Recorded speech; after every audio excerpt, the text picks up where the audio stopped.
Hello my dear students, मैं Anil Kumar, faculty of physics, स्वागत करता हूं हमारे ऑफिशियल यूट्यूब चैनल सफलतम क्लासेस पे। तो हम पढ़ रहे थे ऑप्टिक्स के बारे में और ऑप्टिक्स के अंदर पढ़ते हुए हमने पढ़ा था रिफ्लेक्शन के बारे में, ठीक है। और रिफ्लेक्शन को ही आगे बढ़ाते हुए हम एक नया कंसेप्ट पढ़ने जा रहे हैं, यानी कि रिफ्लेक्शन से रिलेटेड है वैसे तो, लेकिन रिफ्लेक्शन के थोड़ा सा और डिटेल में पढ़ेंगे आगे। तो स्टार्ट करते हैं आज का लेक्चर हमारा।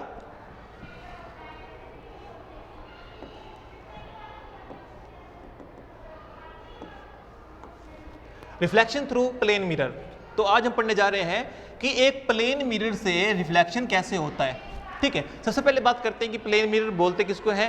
तो देखो, प्लेन मिरर, जो मिरर हम घर में यूज करते हैं अपनी रूटीन लाइफ के अंदर, वही क्या कहलाता है, आपका प्लेन मिरर कहलाता है, ठीक है। प्लेन मिरर में होता क्या है, ये आपका सिंपली एक ग्लास ही होता है। ग्लास को हम एक साइड से पेंट कर देते हैं ताकि रिफ्लेक्शन वहां से हो सके, ठीक है। तो जो प्लेन मिरर होता है, क्या होता है, सिंपली ग्लास होता है। अब प्लेन मिरर को रिप्रेजेंट कैसे करते हैं, तो प्लेन मिरर को रिप्रेजेंट किया जाता है इस लाइन से। देखो ये क्या है, ये आपका सिंपली ग्लास हो गया और इस ग्लास को आपने क्या किया, इस ग्लास को आपने कर दिया बैक साइड से पेंट कर दिया। तो ये आपने कर दिया इसको पेंट। जो आपकी ये रेड लाइन है ना, रेड लाइन रिप्रेजेंट कर रही है एक ग्लास को रिप्रेजेंट कर रही है, और जो ये पीछे ब्लैक लाइंस में ड्रा कर रहा हूं ये रिप्रेजेंट कर रही है पेंट को। तो ये क्या है, ये सिंपली रिप्रेजेंटेशन है एक प्लेन मिरर का। अब बात करते हैं कि प्लेन मिरर का यूज करके इमेज कैसे बनती है। तो सुनो ध्यान से।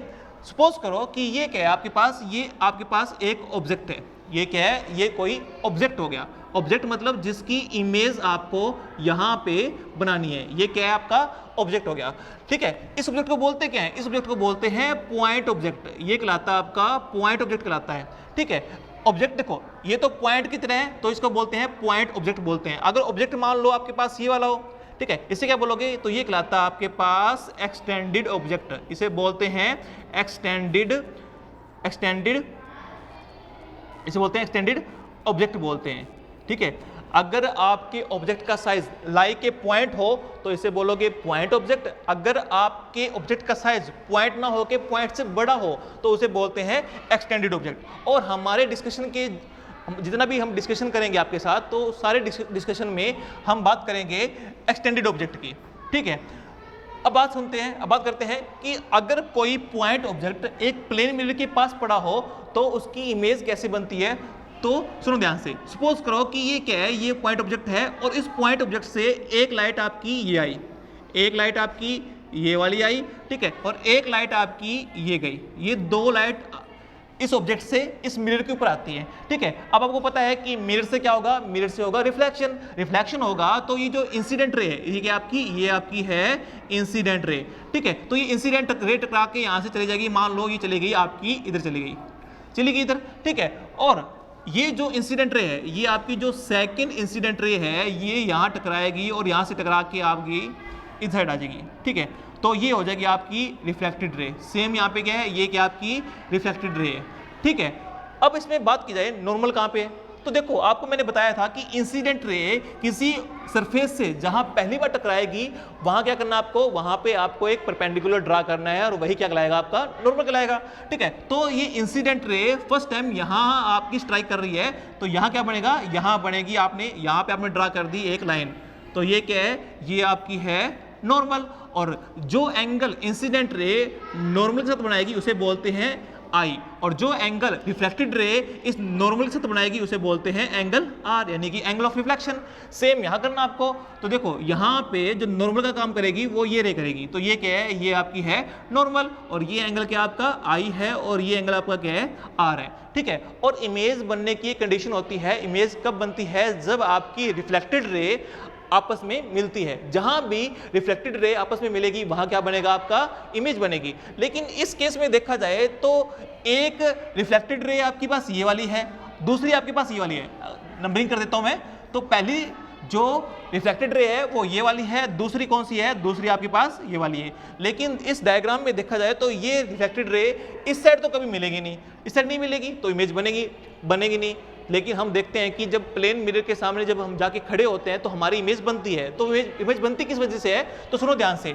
तो इमेज बनती है जब आप इस रिफ्लेक्टेड रे को पीछे की तरफ एक्सटेंड करोगे, जब इसे आप पीछे की तरफ बढ़ाओगे और इस रे को भी जब पीछे की तरफ बढ़ाओगे तो एक पॉइंट आपको ऐसा मिलेगा जहां पे ये दोनों रे मिलती हुई नजर आएंगी। तो जहां पे ये दोनों रे मिलती हुई नजर आएगी वहां क्या बनेगी, इमेज बनेगी। तो ये क्या है, ये आपकी है इमेज, ठीक है, ये आपकी क्या है, ये आपकी इमेज है। लेकिन ये इमेज है कैसी, तो इस इमेज को बोलोगे आप वर्चुअल इमेज।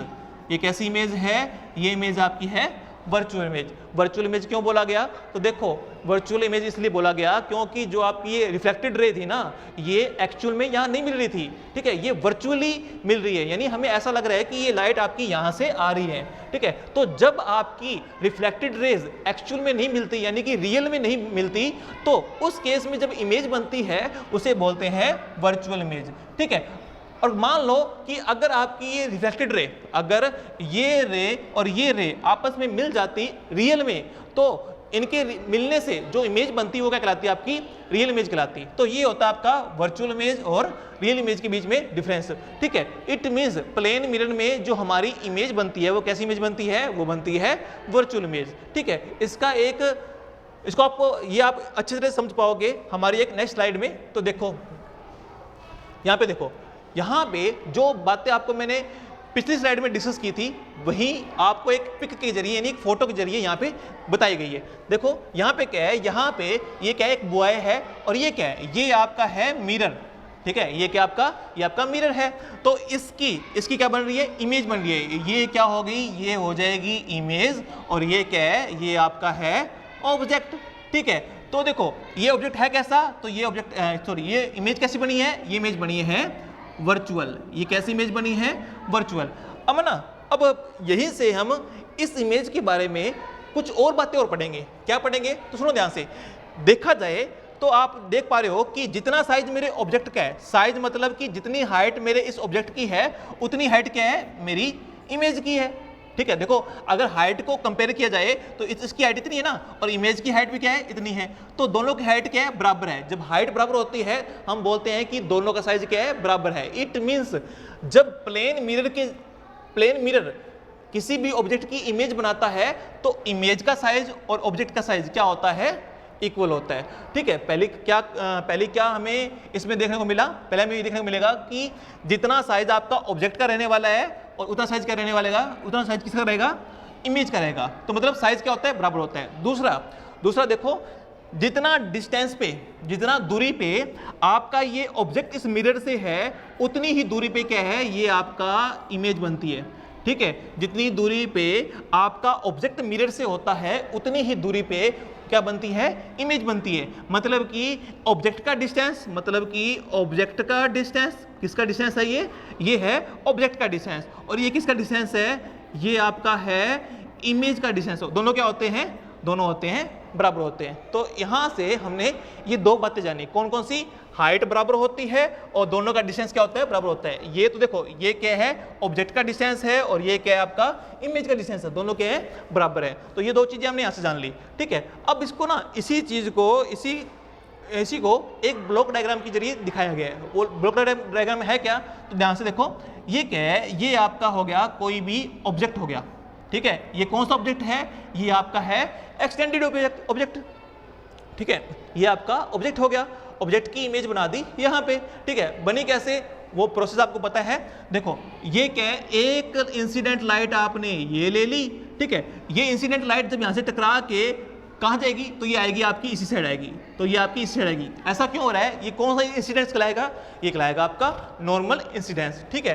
ये कैसा इंसिडेंस है, ये आपका नॉर्मल इंसिडेंस है। तभी तो क्या हो रहा है कि लाइट जिस पाथ पे जा रही है उसी पाथ पे वापस आ रही है, ठीक है। तो रिफ्लेक्टेड रे कौन सी हो जाएगी, वो हो जाएगी ये वाली, ठीक है।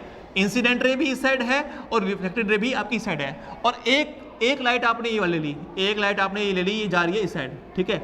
ये लाइट आपकी इस साइड जा रही है, यहाँ टकराएगी, टकरा के आपकी ये इधर चली जाएगी, ठीक है। तो इन दोनों को जब आप पीछे की तरफ बढ़ाते हो, पीछे की तरफ एक्सटेंड करते हो, तो आपको ये यहाँ मिलती नजर आएगी। ये लाइट तो यहाँ आएगी और ये कहाँ आएगी, ये आएगी। तो ये क्या बन जाएगा आपका, ये बन जाएगी आपकी इमेज बन जाएगी, ठीक है। तो ये बस इसी का ही रिप्रेजेंटेशन है।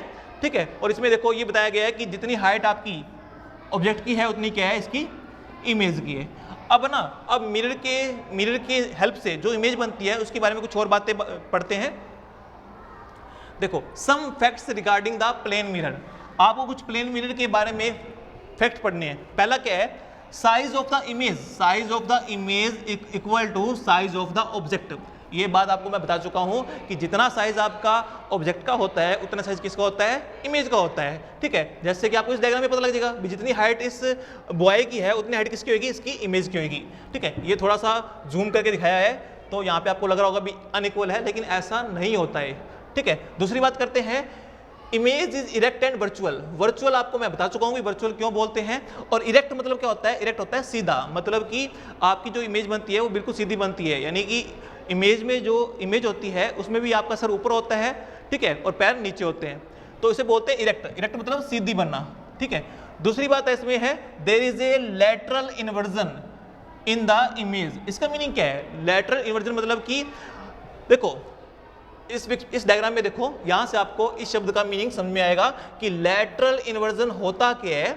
अब देखो ये बॉय क्या कर रहा है, ये बॉय अपना राइट हैंड ऊपर कर रहा है। ठीक है, ये बॉय अपना राइट हैंड ऊपर कर रहा है, लेकिन जो फोटो है, फोटो में आपको कौन सा हैंड ऊपर दिख रहा है, लेफ्ट दिख रहा है ना।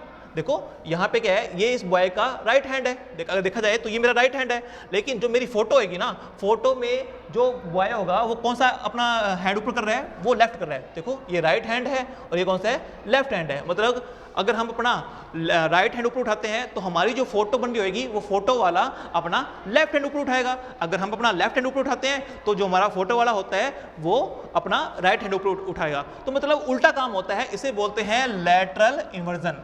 ठीक है, इसे क्या बोलते हैं, इसे बोलते हैं लैटरल इन्वर्जन बोलते हैं। ठीक है, तो ये चीजें हम नॉर्मली अपनी ऑब्जर्व करते ही हैं। ठीक है, लेकिन जो ऑब्जर्व नहीं करते वो क्या है, वो देखो यहां से कहता है कि if the object moves towards a plane mirror with certain speed u, then image also moves towards the mirror with the same speed. इसमें ये बोलता है कि अगर आप मिरर की तरफ दौड़ते हो या फिर मिरर की तरफ चलते हो, कितनी स्पीड से चलते हो वो आप पे डिपेंड करता है। चाहे आप उसको 5 मीटर पर सेकंड ले लो, चाहे आप उसको 10 मीटर पर सेकंड ले लो, मतलब जितनी भी स्पीड से आप मिरर की तरफ जाते हो आपका ऑब्जेक्ट, आपकी इमेज भी उतनी स्पीड से मिरर के नज़दीक आ रही होगी। ये आपने देखा होगा कि जब हम मिरर के नज़दीक जाते हैं तो होता क्या है, हमारी जो इमेज है ना, इमेज भी हमारे पास आती होती है। ठीक है, तो ये चीज़ आप देखते हो, लेकिन हमने ये नहीं देखा कि वो जो इमेज मिरर के पास आएगी वो कितनी स्पीड से आएगी। तो ये देखा गया है कि जब आप किसी भी स्पीड से अपने मिरर के पास जाते हो तो आपकी इमेज भी उतनी स्पीड से मिरर के पास आती है। ठीक है, लेकिन ऐसा कब होता है, ये ऐसा लगता है जो ऑब्जर्वर आप दोनों को देख रहे हैं। जैसे मान लो मैं यहाँ खड़ा हूँ, ठीक है, और मान लो कोई और पर्सन है वो यहाँ से मुझे देख रहा है, ठीक है, और मैं मिरर की तरफ गया 10 मीटर पर सेकंड की स्पीड से और मेरी इमेज भी आई मिरर के पास 10 मीटर पर सेकंड की स्पीड से, लेकिन मेरी इमेज 10 मीटर पर सेकंड की स्पीड से मिरर के पास आएगी, ये कौन बोलेगा, ये बोलेगा थर्ड पर्सन। लेकिन मुझे क्या लगेगा, मुझे ये लगेगा कि मेरी जो स्पीड है ना, जो मेरी इमेज आ रही है, मेरी इमेज मिरर के पास आ रही है, वो आ रही है 20 मीटर पर सेकंड की स्पीड से। अब ऐसा मैंने क्यों बोला कि मुझे तो ऐसा लग रहा है कि फोटो मेरी आ रही है 20 मीटर पर सेकंड की स्पीड से, और तीसरे पर्सन को ऐसा लग रहा है कि मेरी जो इमेज आ रही है वो आ रही है 10 मीटर पर सेकंड की स्पीड से। तो ऐसा होता है रिलेटिव वेलोसिटी के कारण। ठीक है, इसे कंसेप्ट हम आगे पढ़ेंगे ध्यान से, लेकिन अभी यहाँ पे याद रखो कि अगर आपका ऑब्जेक्ट इमेज की तरफ, अगर आपका ऑब्जेक्ट इमेज की तरफ किसी भी स्पीड से जाता है, सॉरी गलत बताया मैंने, कहता भी अगर आपका ऑब्जेक्ट किसी भी स्पीड से मिरर की तरफ जाता है तो आपकी इमेज भी उसी स्पीड से मिरर की तरफ आती है। ठीक है, तो ये कुछ चीजें थी जो हमने अभी तक पढ़ी। ठीक है, अब कुछ और बातें डिस्कस करते हैं। हाँ देखो ये ना, the relative speed of image with respect to object is 2u। देखो यही वही बात है जो आपको मैंने इससे पहले बताई है। क्या बताया था मैंने आपको ये बताया था कि अगर मैं 10 मीटर पर सेकंड की स्पीड से मिरर के पास जाऊंगा तो मुझे ऐसा लगेगा कि जो मेरी इमेज है ना वो 20 मीटर पर सेकंड की स्पीड से मिरर के नज़दीक आ रही है। ठीक है, वो है रिलेटिव स्पीड। ठीक है, मैंने यानी कि मैंने खुद से रिलेट करके अपनी इमेज की स्पीड बताई है। ठीक है, जब आप खुद से रिलेट करके इमेज की स्पीड बताओगे उसे बोलेंगे रिलेटिव स्पीड। अगर कोई थर्ड पर्सन हम दोनों को देख रहा है, यानी मुझे और मेरी फोटो को देख रहा है, तो उसे ये लगेगा कि जितनी स्पीड से मैं मिरर के पास गया हूं उतनी स्पीड से इमेज भी मिरर के पास आई है। ठीक है, अब बात करते हैं 6 पॉइंट की। When the plane mirror is rotated through a certain angle the reflected ray turns through double the angle. इसका मीनिंग क्या है? इसका मीनिंग ये है कि अगर आप अपने मिरर को, अगर आप जैसे मान लो कि ये क्या है आपका मिरर है, सपोज करो कि ये आपका मिरर है, पहले मिरर सीधा था। ठीक है, जैसे मान लेते हैं कि ये क्या है, मेरा मिरर है, मिरर पहले सीधा था। अगर आप इस मिरर को रोटेट करते हो, चाहे वो ऐसे रोटेट करो चाहे वो ऐसे रोटेट, कैसे मर्जी रोटेट करो, अगर आप मिरर को रोटेट करते हो तो जो आपकी रिफ्लेक्टेड रे होती है वो डबल एंगल से रोटेट कर जाएगी। कैसे? जैसे मान लो कि आपने तो अपने मिरर को घुमाया 10 डिग्री के एंगल से। जैसे मान लो कि ये क्या है, मिरर है। ठीक है, ये क्या है, मिरर है, मैंने इस मिरर को घुमा दिया 10 डिग्री के एंगल से, लेकिन मैंने तो मिरर को 10 डिग्री एंगल से घुमाया है, लेकिन जो मेरी रिफ्लेक्टेड रे है वो डबल एंगल से घूम जाएगी। मतलब कि मेरी जो रिफ्लेक्टेड रे घूमेगी वो 20 डिग्री के एंगल से घूमेगी। ये इसमें बताया गया है और ये हम आगे प्रूफ करेंगे भी ऐसा क्यों हो रहा है। ठीक है, तो ये कुछ फैक्ट थे हमारी किसके बारे में, सम फैक्ट्स। ये हमने पढ़ लिया, some facts regarding the plane mirror. जो हमने पढ़ा, क्या पढ़ा हमने पढ़ा है कि इमेज का साइज और ऑब्जेक्ट का साइज क्या होता है, बराबर होता है। दूसरा, इमेज कैसी बनती है, इरेक्ट बनती है। इरेक्ट का मीनिंग क्या बताया? इरेक्ट का मीनिंग ये होता है कि अगर हम किसी चीज़ को देख रहे हैं, जैसे मान लो मैं खुद को मिरर में देख रहा हूँ तो मेरा सर ऊपर है, तो फोटो में भी मेरा सर ऊपर दिखेगा। ठीक है, अगर मेरे बाल ऊपर है, मेरी नाक ऊपर है, तो फोटो में भी नाक क्या दिखेगी, ऊपर दिखेगी। ठीक है, अगर हाथ सीधा है तो सीधा दिखेगा उसमें। ठीक है, तो इफ द, हाँ आगे क्या है, वर्चुअल। वर्चुअल मतलब कि जो इमेज होती है ना वो कैसी होती है, वर्चुअल होती है। इसके रीजन बता चुका हूँ आपको मैं। ठीक है, और उसके बाद ये आपको मैं डिस्कस कर चुके हैं भी स्पीड क्या होती है। ठीक है, और रिलेटिव स्पीड क्या होती है। उसके बाद हमने डिस्कस किया कि अगर मिरर को रोटेट कर दिया जाए तो इससे रिफ्लेक्टेड रे पे क्या फर्क पड़ेगा। अब चलते हैं आगे है length of the mirror required to view complete object. ठीक है, इसका मीनिंग क्या है, length of the mirror required to view complete object. इसका मीनिंग क्या है कि मान लो कि मैं खुद की इमेज को मिरर में देखना चाहता हूँ, मैं खुद को मिरर में देखना चाहता हूँ और मैं चाहता हूँ कि मेरी पूरी फोटो वहाँ पे दिखे। ठीक है, मेरी पूरी फोटो उस मिरर में दिखे, तो मुझे कितनी हाइट का मिरर लगे चाहिए। मुझे खुद की पूरी फोटो देखने के लिए उसमें कितनी हाइट का मिरर चाहिए, तो वो हाइट बराबर होती है आपकी, ठीक है, क्या लिखोगे, the length of the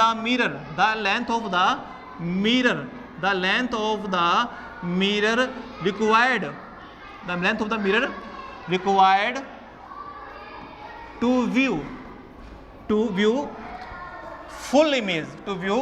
full image of an object. ठीक है, आपको अपनी पूरी फोटो देखने के लिए कितनी लेंथ का मिरर चाहिए, तो बराबर होता है वो आपकी हाइट डिवाइड बाय में 2। ठीक है, यानी कि आपकी हाइट का आपकी आधी हाइट का लेंथ का क्या लगेगा, वो मिरर लगेगा। ठीक है, अब एक क्वेश्चन इसमें और बनता है, क्या बनता है, देखो यहां से इसमें एक पार्ट और बनता है। देखो पहले मैं इसको थोड़ा अच्छे से एक्सप्लेन करता हूँ। सपोज करो कि ये क्या है, ये आपके पास कोई ऑब्जेक्ट है, ये क्या है, ये आपके पास कोई भी ऑब्जेक्ट है और इस ऑब्जेक्ट की आप कंप्लीट इमेज देखना चाहते हो, तो इसकी कंप्लीट इमेज देखने के लिए आपको कितने लेंथ का मिरर चाहिए। तो वही आपका क्वेश्चन था यहाँ पे, जो आपको मैंने बताया वही पढ़ाया था कि जैसे मान लो ये क्या है, ये मिरर है कोई भी, ये क्या है, ये मिरर है कोई। ठीक है, और आप चाहते हो कि इसकी पूरी इमेज यहाँ बने, इसकी पूरी इमेज यहाँ बने, तो इसकी लेंथ कितनी होनी चाहिए, तो इसकी लेंथ होनी चाहिए, इसकी जो लेंथ आपको चाहिए, कितनी लेंथ का मिरर चाहिए, तो बराबर होगा इसकी हाइट, इस ऑब्जेक्ट की जितनी हाइट होगी ना उसका आधा। ठीक है, इस ऑब्जेक्ट की जितनी भी हाइट होगी उसकी आधी हाइट का आपको मिरर चाहिए, ताकि आप इसकी पूरी इमेज को यहाँ देख सको। ठीक है, अब दूसरा केस करते हैं। इसमें दूसरा केस क्या है यहाँ पे, तो सुनो ध्यान से।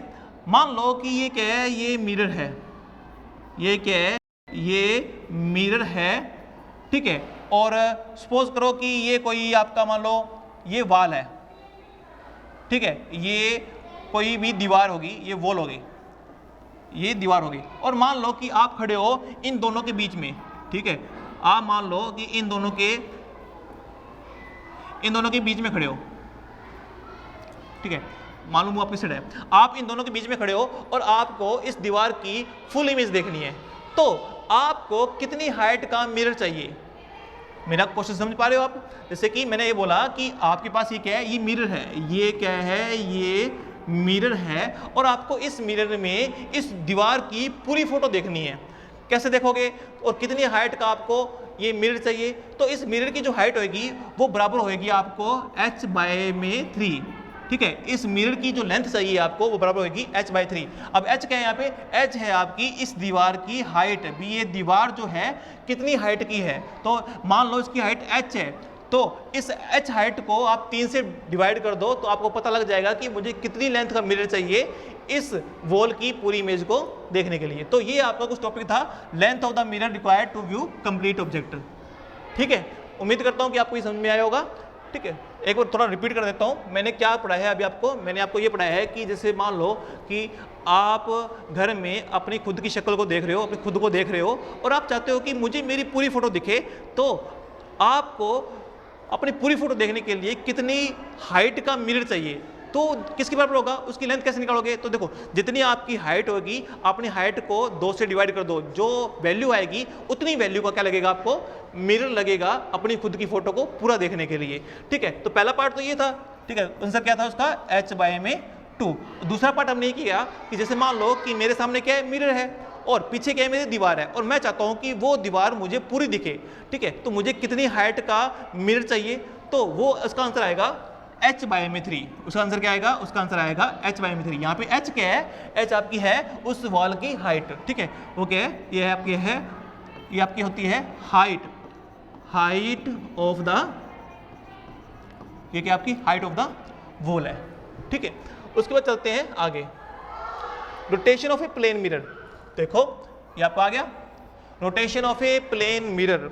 इसका मीनिंग क्या है? इसका मीनिंग ये बताया था आपको मैंने कि अगर आप प्लेन मिरर को रोटेट करते हो तो इससे रिफ्लेक्टेड रे पे क्या फर्क पड़ता है। तो मैंने आपको ये बताया था कि जो रिफ्लेक्टेड रे ना वो डबल एंगल से घूम जाएगी। जैसे मान लो कि आपने मिरर को तो घुमाया था 10 डिग्री के एंगल से, लेकिन जब आपकी रिफ्लेक्टेड रे है वो कितने एंगल से घूमेगी? वो घूमेगी आपकी 2 थीटा से, मतलब 20 डिग्री के एंगल से घूम जाएगी, ठीक है। इसको हम प्रूफ करेंगे, कैसे घूम करेंगे तो सुनो ध्यान से।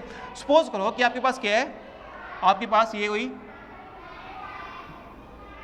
कोई मिरर है, ठीक है। ये क्या है? ये आपके पास एक मिरर है। इनिशियली क्या था? इनिशियली आपके पास ये कोई रे आई, ये कोई लाइट की रे आई है, ये कोई लाइट की रे आई और ये यहाँ टकराई और टकरा के चली गई ये इस साइड, ठीक है, चलेगी। अब यहाँ पे ड्रा करना आपको पहले नॉर्मल ड्रा करते हैं। तो ये क्या है? ये आपके पास एक नॉर्मल है, ठीक है। ये क्या है? ये आपने नॉर्मल ड्रा कर दी, ये आपने ड्रा कर दी नॉर्मल।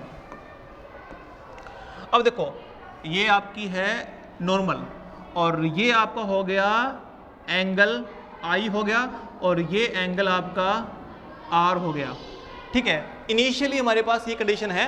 अब आपने क्या किया? अब आपने इस मिरर को थोड़ा सा घुमा दिया। मिरर आपके पास ऐसा था पहले, आप क्या किया? उसको ऐसे थोड़ा सा घुमा दिया, ठीक है। जब मिरर को घुमाओगे तो ये जो एंगल है, ठीक है, ये जो आपकी रिफ्लेक्टेड रे है कितना घूमेगी आपको निकालना है। तो देखो यहाँ से, तो सपोज करो कि आपने इसको घुमाया तो ये आपका हो गया मिरर, ये मिरर की नई पोजीशन है, ठीक है। ये क्या है? ये आपके मिरर की नई पोजीशन आ गई, ये आपकी मिरर की नई पोजीशन आ गई। तो देखो आपने कितना घुमाया? पहले आपका मिरर पड़ा हुआ था ऐसे, अब आपने इसको घुमा दिया ऐसे, तो कितना घुमाया आपने? तो आपने ये घुमाया, आपने मिरर को इतना घुमा दिया, तो ये एंगल कितना है? ये एंगल है थीटा, ठीक है। आपने इसको नहीं छेड़ा बिल्कुल भी, आपने इस लाइट को बिल्कुल नहीं छेड़ा। जो लाइट घूमेगी वो कौन सी घूमेगी? ये घूमेगी, ये समझा रहे ना? आप इसको बिल्कुल नहीं हिलाओगे, इसको बिल्कुल नहीं डिस्टर्ब करना। जो लाइट घूमेगी ना वो ये वाली घूमेगी आपकी। अब ये कितने एंगल से घूमेगी? ये घूमेगी आपकी 2 थीटा से, ठीक है। थीटा मतलब कुछ भी हो सकता है इसकी वैल्यू। अब इसको शो कैसे करेंगे तो सुनो ध्यान से। अब देखो अगर मैं यहाँ पे नॉर्मल ड्रा करूँ इस मिरर के ऊपर, इस मिरर के ऊपर अगर नॉर्मल ड्रा की जाए तो कौन सी आएगी, तो वो नॉर्मल आएगी आपकी ये वाली। वो नॉर्मल आपके पास है ये आपने ड्रा कर ली नॉर्मल, ठीक है। ये आपकी न्यू नॉर्मल है, ठीक है।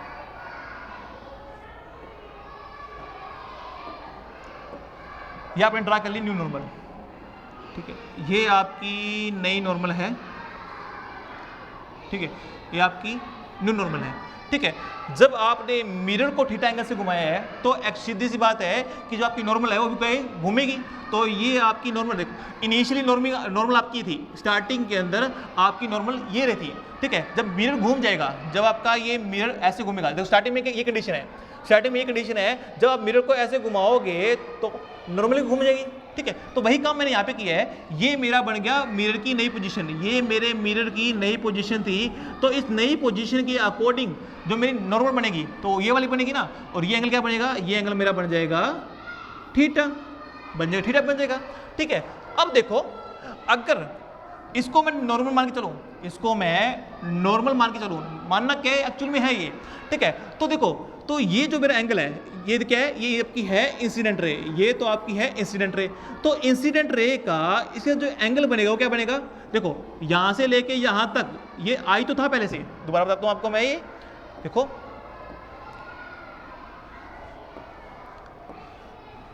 यहां से लेके यहां तक, देखो ये तो आपके पास आई एंगल था ही, ये क्या था, आई था। अब इसमें इतना ओवरराइड हो गया, ये वाला ओवरराइड हो गया, तो ये पूरा एंगल क्या बनेगा, तो ये आपका जो पूरा एंगल है ये क्या बन जाएगा, ये बन जाएगा आपके पास आई प्लस में थीटा। तो ये जो एंगल बनेगा वो क्या बनेगा, ये बनेगा आई प्लस में थीटा। तो ये पूरा एंगल क्या बन गया, ये आपका पूरा एंगल बन गया आई प्लस में थीटा बन गया, ठीक है। तो ये आपका है न्यू इंसिडेंट एंगल। अब आपको पता है कि according to law of reflection जितना एंगल आपका इंसिडेंस होता है उतना कौन सा एंगल होता है, रिफ्लेक्टेड एंगल होता है। तो अब आपको ये क्या थी, आपकी पुराने वाली रिफ्लेक्टेड रे थी, ठीक है। अब अकॉर्डिंग टू न्यू पोजीशन जो आपकी नई रिफ्लेक्टेड रे बनेगी वो कौन सी बनेगी, तो वो बनेगी आपकी ये वाली। तो सपोज करो कि ये क्या है, ये आपकी है न्यू रिफ्लेक्टेड रे, इसको लिखोगे आर आर डैश लिखो, ठीक है, जस्ट नेमिंग की आपकी, ठीक है। ये क्या आपकी, ये है न्यू रिफ्लेक्टेड रे हो गई, ठीक है। तो ये भी एंगल क्या बनेगा, तो ये पूरा एंगल हम दिखाते हैं आपको, जो ये पूरा एंगल बनेगा ये वाला क्या बन जाएगा, ये बन जाएगा आपके पास आई प्लस में थीटा। ये क्या बन जाएगा, आई प्लस में थीटा बन जाएगा। देखो यहाँ से लेके ये यहाँ से लेके यहाँ तक का पूरा एंगल है, कितना है, आई प्लस में थीटा है, ठीक है। अब आपको पता करना है कि मेरी जो ये नई आई है ये क्या थी, आपकी नई वाली रे थी, पहले वाली ये वाली है, पहले ये यहाँ से घूम के यहाँ आ चुकी है, अभी कितना घूमी है, वो एंगल था आपका 2 थीटा, ये प्रूफ कर रहे हैं, ठीक है। तो आपको ये एंगल निकालना है, सपोज करो इसकी वैल्यू मैं लिख देता हूँ x, तो आपको x की वैल्यू निकालनी है, ठीक है। x मतलब क्या है, x आपका है यहाँ से लेके ये वाला एंगल निकालना आपको, ठीक है। तो ये एंगल आपको निकालना है, तो कैसे निकालोगे, तो देखो उसके लिए हम थोड़ी कैलकुलेशन करते हैं। देखो अगर देखो ये क्या है, ये पूरा एंगल आपका है आई प्लस में थीटा, और बात की जाए तो देखो ये क्या बनेगा, ये आपका बनेगा ये वाला एंगल, ये आपका बनेगा आई माइनस में थीटा। दोबारा बताता हूं आपको एक मिनट, ये जो एंगल बनेगा आपका, ये एंगल क्या बनेगा, ये बनेगा आपके पास आई माइनस में थीटा। मैंने इस एंगल को नाम दिया है आई माइनस में थीटा। अब मैंने ऐसा क्यों बोला गया, देखो ये पूरा एंगल क्या था, ये पूरा एंगल स्टार्टिंग वाली कंडीशन देखा जाए तो ये नॉर्मल थी, इस नॉर्मल से ये पूरा एंगल क्या था, ये पूरा एंगल था आपका आर था, और आर और आई क्या तो बराबर होते हैं, तो आप आर लिखो चाहे आई लिखो एक ही बात है, ठीक है। तो हमें निकालना है इतना पोर्शन, ठीक है। देखो ध्यान से देखो एक बार, इतने पोर्शन की वैल्यू, इस पोर्शन की वैल्यू कितनी है, इसकी वैल्यू है आर, ठीक है। और ये कितना हो गया, ये हो गया थीटा। तो इस आर में से थीटा घटा दूंगा तो क्या बनेगा मेरे पास, ये बनेगा। तो वही मैंने किया है, आई माइनस थीटा लिख दिया। आई क्यों लिखा यहाँ पे, क्योंकि आई और आर क्या होते हैं, बराबर होते हैं। तो ये आई माइनस थीटा हो गया, ठीक है। अब इसको देखा जाए तो देखो ये आपकी नॉर्मल है, ये आपकी नॉर्मल होगी, ठीक है। तो देखा जाए तो एक मिनट को, ये आपका हो गया एंगल ऑफ रिफ्लेक्शन हो गया, ये हो गया आपके पास एंगल ऑफ रिफ्लेक्शन हो गया। और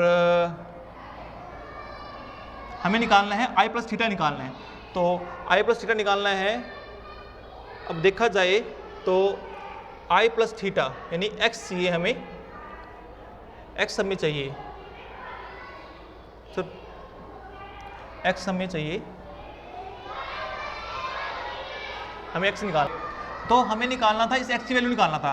अगर देखा जाए तो देखो ये आई प्लस में थीटा, जो आपका ये आई प्लस थीटा है, ठीक है, ये पूरा एंगल तो है आई प्लस थीटा, और ये एंगल क्या है आपका एक्स है, और एक्स की वैल्यू हमें निकालनी है। तो कैसे निकालोगे एक्स की वैल्यू? तो देखो ये पूरा क्या है, ये पूरा है आई प्लस थीटा, तो आई प्लस में थीटा, ये पूरा एंगल हो गया आई प्लस थीटा हो गया। अब जो पूरा एंगल है ये किससे मिलके बना हुआ है? तो मिलके बना हुआ है आई माइनस थीटा प्लस में एक्स। इस पूरे एंगल को हम लिख सकते हैं आई माइनस थीटा प्लस में एक्स। तो ये पूरा एंगल बराबर आपके पास है आई माइनस में थीटा प्लस में एक्स की वैल्यू, और हमें निकालना है एक्स। ठीक है, हमें क्या निकालना है? हमें इस एक्स को निकालना है। तो कैसे निकालोगे? इसको ले आओ इधर, जब ये देखो क्या बनेगा आई प्लस में थीटा, तो पहले से यहाँ पे है, आई को जब इधर लाओगे क्या हो जाएगा माइनस का आई, थीटा को लेके आओगे क्या हो जाएगा प्लस का theta is equal to x. तो माइनस आई से प्लस आई कैंसिल, ये क्या बना? ये बना 2 theta is equal to x. मतलब कि जो आपकी ये नई रे आएगी, नई रे का पहले वाली एंगल से क्या बनेगा एंगल? ये 2 थीटा बनेगा। तो मतलब कि जो आपकी रे है ना, जो आपकी ये वाली रे है, ये पहले वाली पोजीशन से 2 थीटा घूम चुकी है। देखो x बराबर 2 थीटा आने का मीनिंग क्या है? इसका मीनिंग ये है कि पहले तो आपको ये रे मिल रही थी, पहले आपको ये रे मिल रही थी, लेकिन जैसे आपने मिरर को घुमाया ना तो आपको मिलेगी ये वाली रे। तो मतलब ये जो रे है अपनी पहले वाली पोजीशन से कितना घूमी है? ये घूमी है 2 थीटा। मतलब कि देखो अगर आपका एंगल होगा 40 डिग्री तो ये घूम जाएगी आपकी 80 डिग्री। ठीक है, अगर आपका एंगल होगा आपको कोई 30 डिग्री तो ये घूम जाएगी 60 डिग्री। तो डिपेंड करता है कि आपका इनिशियल एंगल कितना था, आपने किस एंगल पे अपने मिरर को घुमाया है। ठीक है, तो ये था आपका rotation of a plane mirror.